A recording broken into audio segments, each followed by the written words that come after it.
Hemos estado estudiando la segunda carta del apóstol Pablo a su amado compañero Timoteo y está escribiéndole la segunda carta y en el capítulo 4 le dice lo siguiente. Por favor, si los niños pueden subir a Bresca Kids, deben ser un poco breves los maestros, vamos a demorarnos solo 20 minutos para terminar a las 5 en punto. Segunda de Timoteo, capítulo 4, y hemos estado estudiando de manera expositiva la palabra de Dios. Para los que no saben qué es el estudio expositivo de la palabra del Señor, es ir la palabra del Señor versículo a versículo, sin estar buscando, hoy vamos a hablar de esto, no, ¿qué dice la Biblia versículo a versículo? Y el día miércoles, para hacer una remembranza, entonces haga conmigo así.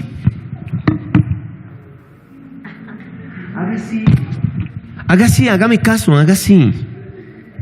Y diga, mi cerebro está haciendo esto. Se llama sinapsis, en donde las dendritas de las neuronas se conectan con las otras dendritas de las otras neuronas y hacen algo llamado, ¿cómo se llama? Sinapsis.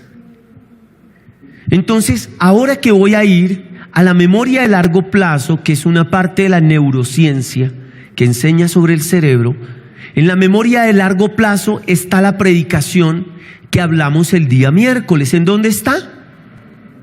En la memoria ¿de qué? De largo plazo, porque Dios nos hizo inteligentes.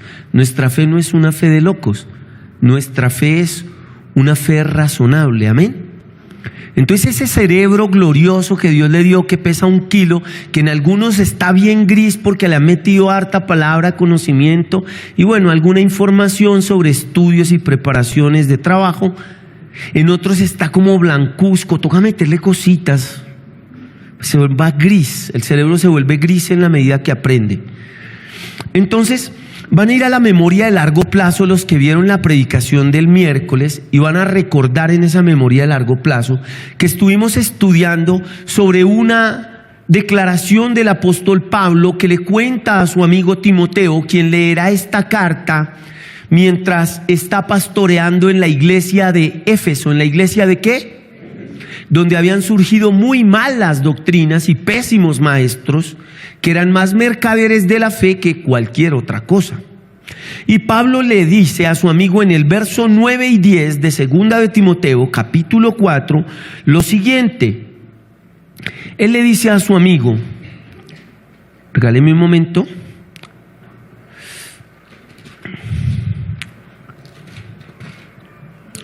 Le dice a él, Timoteo, por favor ven lo más pronto posible. Demas me abandonó porque ama las cosas de la vida y se fue a Tesalónica. Crescente se fue a Galacia y Tito a Dalmacia. Y estudiamos el miércoles cómo este hombre llamado Demas, que había abandonado al apóstol Pablo en el año 67, ¿en qué año, amada iglesia? Que fue el último arresto del apóstol Pablo en la prisión mamertina en Roma. Este hombre llamado Demas había estado con el apóstol Pablo en otros momentos de su vida. Y en el año 60, ¿en el año qué? Él había tenido la oportunidad de estar con Pablo en el primer arresto en Roma. ¿En el cuál? En el primer arresto en Roma había estado Demas con Pablo. Y allí había estado hombro a hombro con Pablo combatiendo una serie de doctrinas erróneas que habían llegado a los oídos de Pablo, que se practicaban en la ciudad y en la iglesia de Colosas. Una iglesia que, como hemos estudiado, no fundó Pablo. ¿La fundó quién? Epafras. Y Epafras, discípulo del apóstol Pablo, había fundado la iglesia de Colosas. Y allí había estado el señor Demas con Pablo en el año 60, ayudándole hombro a hombro en el ministerio, pero también enterándose de los grandes problemas que había en la ciudad de Colosas. Y uno de esos problemas que había en la ciudad de Colosas era una cuestión llamada el sincretismo. ¿Cómo se llama? Y el sincretismo se trata de lo siguiente: juntar lo santo con lo profano. ¿De qué se trata el sincretismo? Entonces los cristianos de la iglesia de Colosas empezaron a mezclar las tradiciones de sus religiones con el cristianismo, y de ahí nació el gnosticismo. Y Pablo, estando con Demas, escribe las aclaraciones, y estando con su buen amigo Lucas, escribe las aclaraciones, y con Epafras, de por qué los hermanos de Colosas están fuera de sí y están mezclando lo santo con lo profano al meter doctrinas de hombres en la doctrina cristiana. Y cuando usted lea la carta a la iglesia de Colosas, se va a dar cuenta de que Pablo desglosa paso a paso toda esa basura que se había metido en la doctrina cristiana de la iglesia de Colosas, y les explica cómo Cristo es suficiente, y desbarata el gnosticismo que se había metido en la iglesia. Un punto. Entonces recuerde, cuando usted toma la palabra de Dios y le mete puntos de vista humanos y los convierte en doctrina en su vida, usted está haciendo ¿qué? Sincretismo en su vida. Entonces vamos a hablar de un sincretismo moderno. La Iglesia Católica, que tiene una tradición de varios siglos, pero que se atornilló alrededor del año 400 hacia adelante, pero tuvo sus comienzos en el año 365 más o menos, con la imposición del Imperio Romano, diciendo a través del emperador, acuérdame, Constantino, que la religión del Imperio Romano iba a ser el cristianismo. Allí comienza como sutil, pero con grandes evidencias se fueron torciendo, y se metió ese sincretismo, eso de afuera se metió dentro de la doctrina cristiana, y muchos adoptaron ese tipo de conductas. Entonces, evalúe qué cosas está teniendo usted en su vida y adoptándolas como una fe bíblica, y resulta que tienen que ver con un punto de vista suyo, porque usted está haciendo sincretismo en su vida al mezclar lo santo con lo profano. Lo humano es ¿qué? Profano, porque lo humano viene de lo que la Biblia dice. La naturaleza humana es terrenal, animal y diabólica, así o más profano. ¿Cómo es la naturaleza humana?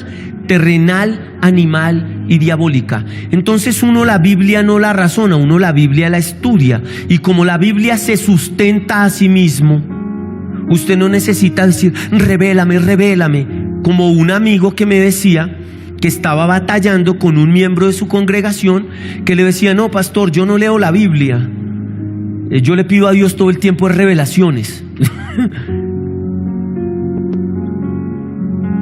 Ese hombre está haciendo ¿qué? Y de ahí nace el gnosticismo. El gnosticismo viene desde el primer siglo, eso no es nuevo, que es el conocimiento de ¿qué? De sí mismo. Y con eso pues un montón de enredos que tiene el gnosticismo, y no vamos a hablar de ese asunto, pero recuerde, no mezcle lo santo con lo profano. No diga: a mí me parece que la Biblia dice. No, espere, todo bien, ¿qué dice la Biblia? Porque la Biblia se sustenta a sí misma. Entonces Demas estuvo con Pablo en ese primer arresto en Roma, y lo estuvo ayudando en el ministerio, y se enteró también de lo que pasaba en Colosas. Por lo tanto, Demas también tuvo la oportunidad de escuchar la sana doctrina del apóstol Pablo, mientras desbarataba los argumentos mentirosos de aquellos sincretistas de la ciudad de Colosas. Pero aunque le fue explicado con plastilina a Demas, porque estaba al lado de Pablo todo el tiempo ahí en el año 60, en el año 67 Demas abandonó el evangelio y amó más las cosas de este mundo. ¿Se tardó cuántos años? Para que saliera el tamal. Pero ¿salió el tamal? Salió. Por mezclar lo santo con lo profano. Todo lo que la Biblia dice va a estorbar mi vida. Diga conmigo, todo lo que la Biblia dice va a estorbar mi vida. Y diga esto y haga así: porque yo soy un pecador y Él es santo. Lo va a estorbar, perdóneme, lo va a hacer. ¿Usted cree que la Biblia, cuando uno la lee, la santidad de la Biblia concuerda con la conducta humana? Entra como una espada y ¿qué hace? Parte en dos. Entonces, 7 años se demoró el tamal en salir, pero salió. Y Pablo escribe ahí en la segunda carta a su amigo Timoteo como aquella belleza del señor Demas lo abandonó. Pero él dice que Crescente se fue a Galacia y Tito se fue a Dalmacia. Le salió en verso y sin tanto esfuerzo. Estos dos hombres eran muy diferentes, aunque habían compartido, al igual que Demas, la vida ministerial del apóstol Pablo. Escúcheme, yo deseo en el nombre de Jesús que todos los que estamos acá compartiendo esta tarde de celebración, porque esta es una celebración, escúcheme, yo celebro hoy con todos los que tengan este común acuerdo conmigo. Yo celebro que estoy siendo amado, aunque solo soy un pecador arrepentido. Yo celebro que Dios me ha dado su amistad, aunque no tiene ningún beneficio de darme su amistad. Yo hoy celebro que el Señor me ha perdonado, aunque yo recuerdo mis errores, pero no tengo el peso de esos errores en mi alma. Yo hoy celebro la paciencia de Dios sobre mí, porque hago memoria de mis caídas y cómo mi Padre me ha levantado a la luz de su palabra. Yo hoy celebro que Él me ha hecho su hijo cuando yo era un hombre que se sintió errante y sin propósito de vida. Yo hoy celebro al Dios de la fidelidad y el pan sobre mi mesa, el techo sobre mi cabeza y este cuerpo que es una máquina fabulosa y hermosa y funciona súper.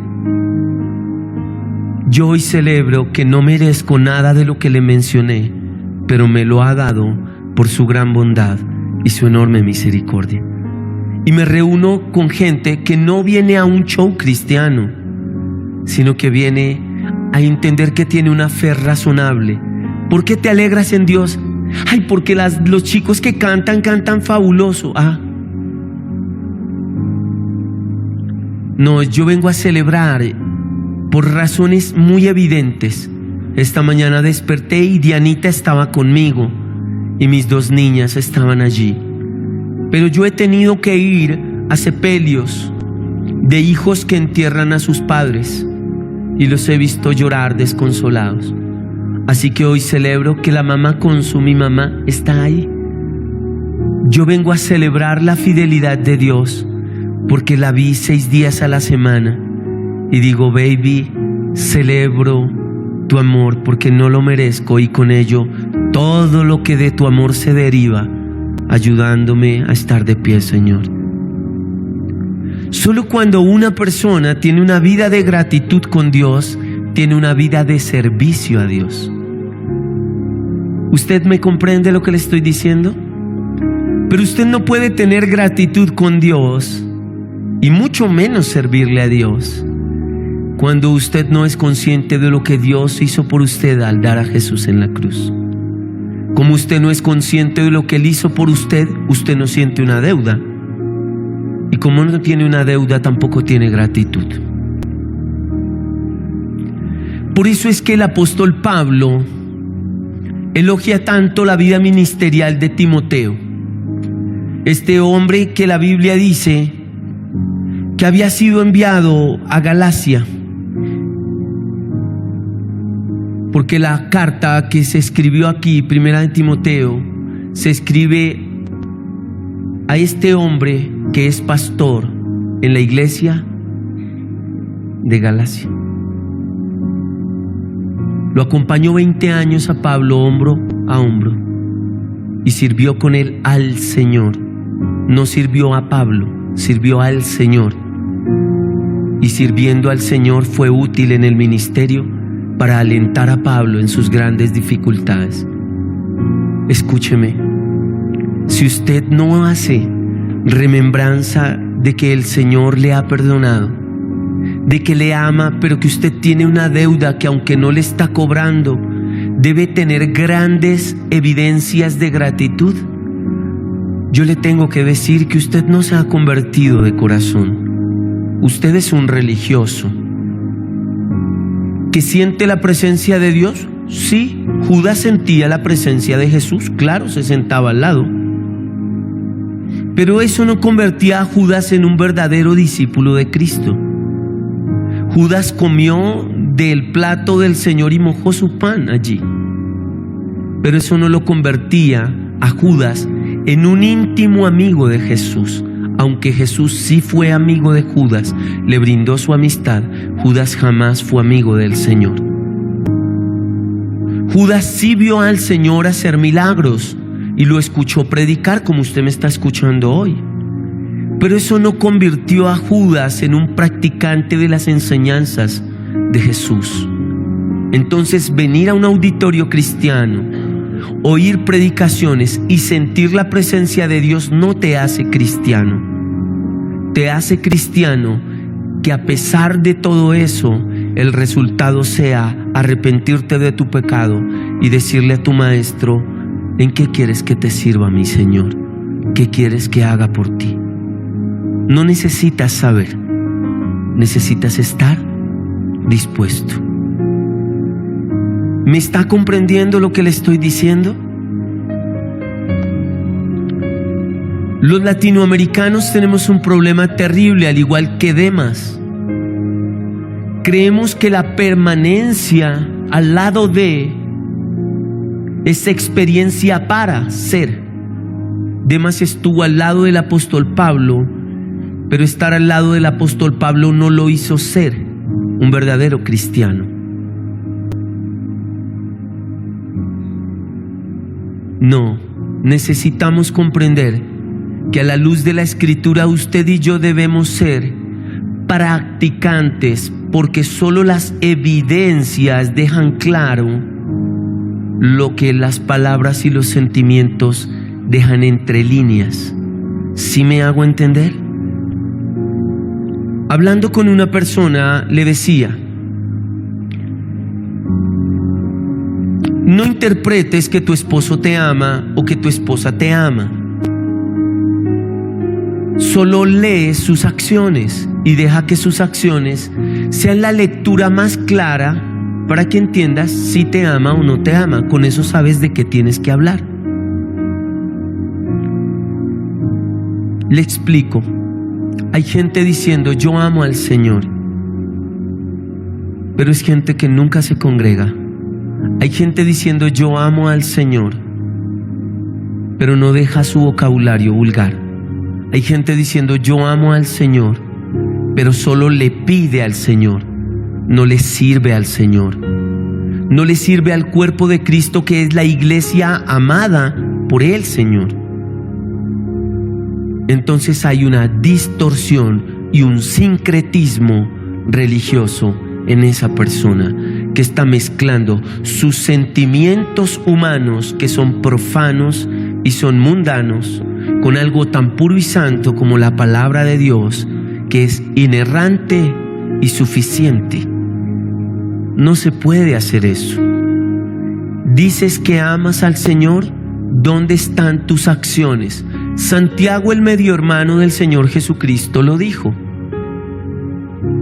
Me preguntas por mi fe, te mostraré mis obras, porque la fe sin obras está muerta. Yo creo en el Señor, hermano, perdóneme, no lo quiero incomodar. ¿Dónde están sus obras? No, yo voy a culto. Ah, no, amigo, y usted y una millonada van a culto todos los domingos. No, yo hablo de sus acciones. ¿Cuáles son las acciones que hablan de que usted está amando al Señor? si no hay acciones, tu fe está muerta.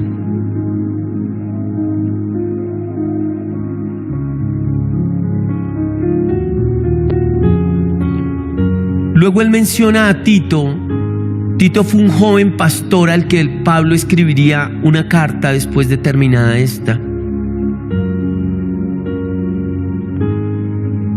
Y cuando pienso en Tito y en la gran lucha que le tocó tener en la iglesia donde estuvo pastoreando,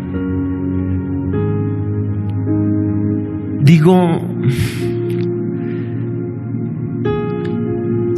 ¿te estarás preparando para que el Señor te dé una asignación que, por complicada que sea, te encuentres fiel en la ejecución del trabajo? Escúcheme, el mundo no está cada vez mejor, está cada vez peor, amigos míos. Si ustedes no se llenan de la palabra de Dios, ustedes no van a poder enfrentar con habilidad y destreza los grandes embates que el humanismo, que ha puesto al hombre en el pináculo de la creación, quiere hacer con nuestros niños, nuestros jóvenes, y quiere hacer con las familias. ¿Y quién cree que tiene que hacerle frente al mundo y a sus posturas? Es la iglesia. La iglesia es de la que el Señor declara que es la luz y es que sal. Es la iglesia. Ahí no dice los pastores, no nosotros. La iglesia, la suma de todos nosotros. Ustedes tienen que ponerse en pie de lucha, amados hermanos. Ustedes tienen que ser asignados para hacer el trabajo difícil. Hace un momento, cuando estabas hablando de la iglesia en Itagüí, yo decía, chévere que sienta esa carga. Oro a Dios para que se entrene con el fin de poderlo enviar como un diácono a esa iglesia de allá y que pueda servirle a Dios, porque se dio cuenta que es un lugar hermoso y que se puede hacer mucho por esa gente, muchísimo. Pero para poder entender en qué puedo servirle a Dios, tengo que involucrarme en la obra del Señor. Él sabe por qué se enteró, el tío Nacho se enteró de que la iglesia de Itagüí necesita que nosotros cada vez estemos más cerquita de ellos, porque él fue a un campo blanco donde hay una hermana con su esposo que van a visitar niños en un barrio muy necesitado de Itagüí, en donde los niños hablan a temprana edad de que cuando sus padres les sacan la piedra, a ellos les dan ganas de matar a sus papás. Dígame, ¿quién tiene que ir a la necesidad de esa gente? Ustedes, mis hermanos, son ustedes. Y si ustedes desean que Dios use sus vidas para glorificar su nombre, Él lo va a hacer. Pero Él no lo puede hacer cuando usted ha sentado en el pináculo de su corazón, que es su mente, donde están sus deseos, metas, sueños, anhelos, objetivos, fracasos y aciertos, donde usted sienta en el primer lugar sus sueños, sus quereres, sus metas, sus objetivos,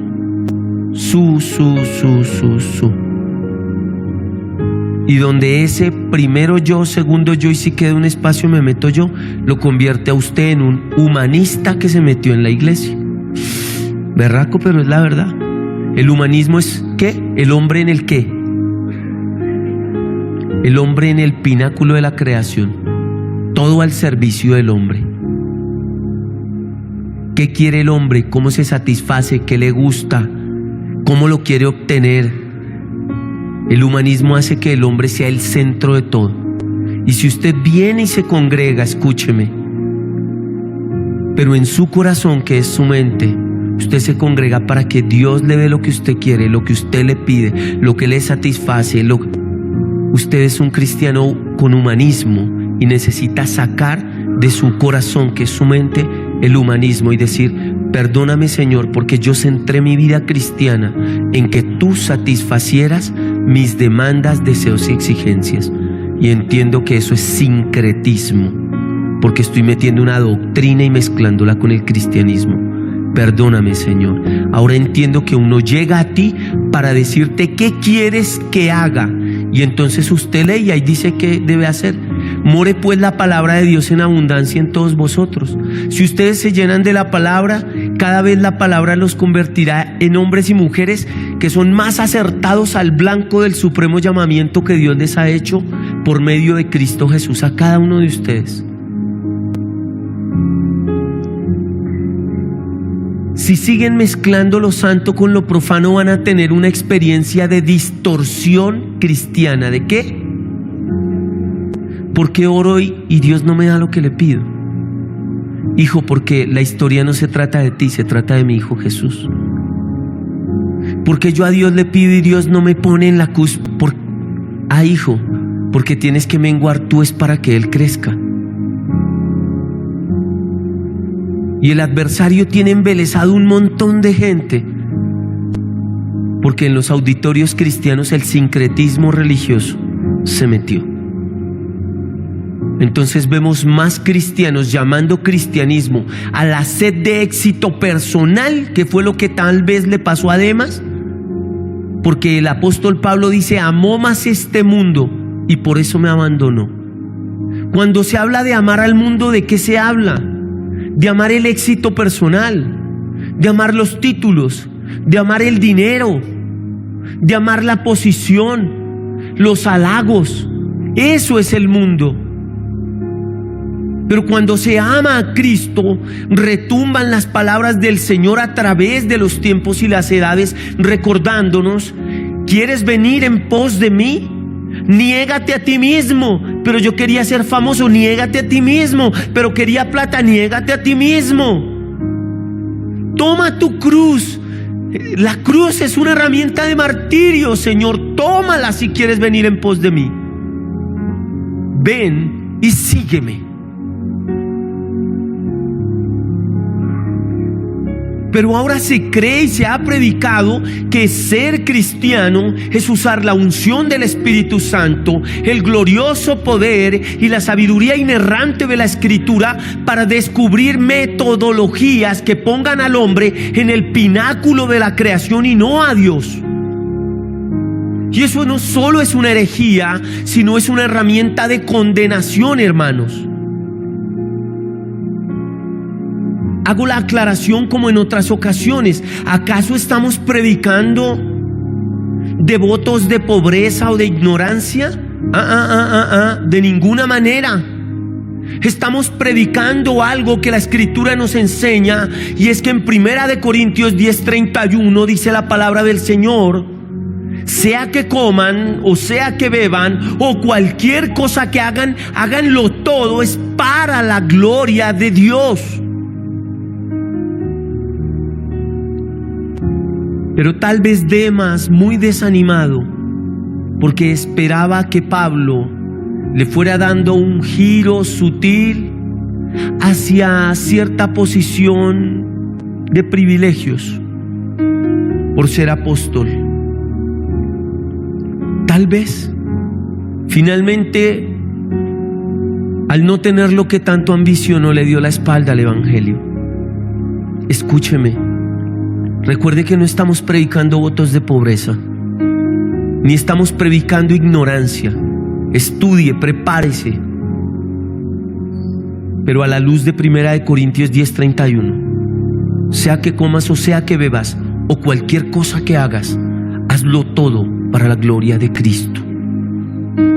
Hazlo todo, todo, parce, no un pedazo, todo.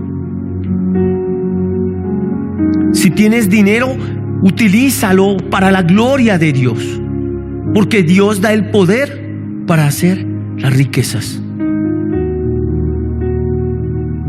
Pero deja evidencias que no sean sentimientos de que no eres como Demas, que eres como Tito, que se te puede asignar una tarea complejísima y puedes ser hallado fiel. diciéndole: Señor, ¿qué quieres que haga, Señor? Así quiere Dios que usted y yo estemos acá. Así, acá.